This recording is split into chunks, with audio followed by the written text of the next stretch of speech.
ضم الہوا کے اندر حضرت عبد الرحمن ابن جوزی رحمۃ اللہ تعالی علیہ نے بیان کیا ہے کہ ایک شخص نے اپنے گاؤں کا جو قبرستان تھا، خواب کے اندر دیکھا کہ اس قبرستان سے سارے کے سارے مردے نکل کر کے باہر آ گئے ہیں، اور پھر اس کے بعد میں وہ ایک گرد پر جمع ہو رہے ہیں، ایک جگہ پر جمع ہو رہے ہیں۔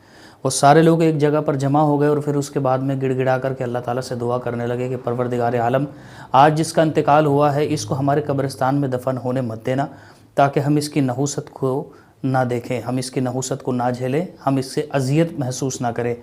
یہ سب وہ دعا کر رہے تھے۔ خواب دیکھنے والے نے کہا کہ میں یہ باتیں ان کی سن کر کے میں ان کے پاس میں چلا گیا، اور میں نے ان سے کہا کہ بھائی کیا بات ہے، تم کس کے بارے میں دعا کر رہے ہو اور کیوں دعا کر رہے ہو؟ تو مردوں نے بتایا کہ اس علاقے کے اندر ایک عورت کا انتقال ہو گیا ہے جو کہ جہنمی ہے، جب وہ ہمارے قبرستان میں آ کر کے دفن ہوگی اور اس کے اوپر جب عذاب ہونا شروع ہوگا تو اس کو دیکھ کر کے ہمیں اذیت ہوگی۔ ہم اسی لیے اللہ تعالیٰ سے گڑ گڑا کر کے دعا کر رہے ہیں کہ مولا کریم اس کو ہمارے قبرستان کے اندر دفن ہونے نہ دے۔ یہ بات میں سن ہی رہا تھا، خواب بیان کرنے والا کہتا ہے کہ میری آنکھ کھل گئی، اور آنکھ کھلنے کے بعد میں فوراً قبرستان کی طرف چلا گیا۔ قبرستان میں جا کر کے دیکھا کہ گورکن جو قبر کھودنے والے ہوتے ہیں وہ ایک قبر کو کھودے پڑے ہیں۔ میں نے ان سے کہا کہ بھائی کیا مسئلہ ہے؟ تو انہوں نے کہا کہ یہاں پر ایک مالدار کی عورت جو ہے وہ اس کا انتقال ہو گیا، یہ اسی کے لیے ہم نے قبر بنائی ہے۔ تو خواب دیکھنے والا کہتا ہے کہ میں نے تو اپنا سارا خواب بیان کر دیا ان کو۔ یہ سارا خواب سن کر کے انہوں نے اپنی قبر کو جو تھا وہ قبر انہوں نے کھودی تھی وہ پاٹ دیا۔ اس کے کچھ دیر کے بعد میں اس عورت کی طرف سے کچھ لوگ آئے اور آ کر کے ان غورکنوں سے پوچھا کہ بھائی قبر تیار ہو گئی کہ نہیں ہو گئی ہے؟ تو غورکنوں نے کہہ دیا کہ بھائی اب یہاں پر مردے کو دفن نہیں کیا جائے گا، ہم یہاں پر دفن نہیں کرنے دیں گے۔ یہی بات پاس والے ڈیرے پر بھی پہنچ گئی۔ یہ بات سن کر کے یہ جو لوگ تھے جو آئے تھے پوچھنے کے لیے، یہ دوسرے ڈیرے پر چلے گئے۔ مطلب ایسا قبرستان کے اندر کچھ ڈیرے لگے ہوتے تھے کہ یہ کھودیں گے، ایک یہ کھودیں گے، ایک یہ کھودیں گے، ٹھیک ہے؟ جیسے کچھ کمیٹیز وغیرہ ہوتی ہیں نا، یا کچھ گروپنگ ہوتی، گروپ ہوتے ہیں، جیسے میلادوں کے بھی کئی جگہوں پر گروپ ہوتے ہیں کہ یہ پڑھیں گے، ان سے پڑھوا لو، ان سے پڑھوا لو۔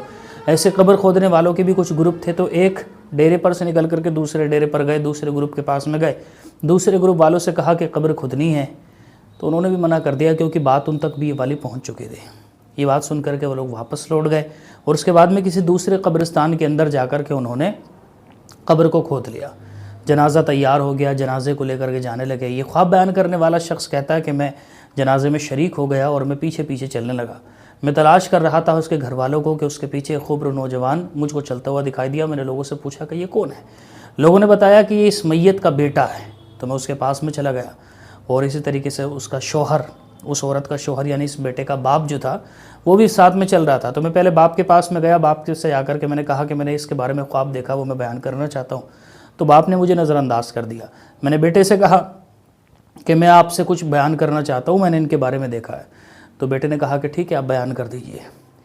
سارا خواب بیٹے کو بیان کر دیا۔ تو بیٹے نے سن کر کے پھر اس کے بعد میں بیٹے سے پوچھا کہ ان کے کچھ گناہ بتا دو، کیا کرتے تھے؟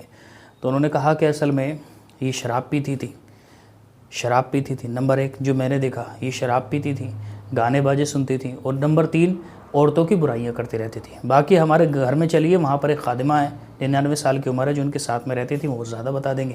تو پھر وہ یہ کہتے ہیں کہ میں ان کے پاس میں گیا، انہوں نے مزید اس کے گناہ گنا دی۔ تو مینلی 3 گناہ ہمارے سامنے آئے، تو شراب پینا، گانے باجے سننا، اور دوسروں کی بہتان تراشیاں کرنا، جو عورتیں بھی اس طرح سے کر رہی ہیں۔ اس حکایت سے عبرت حاصل کریں۔ اللہ تعالی ہم سب کو محفوظ فرمائے۔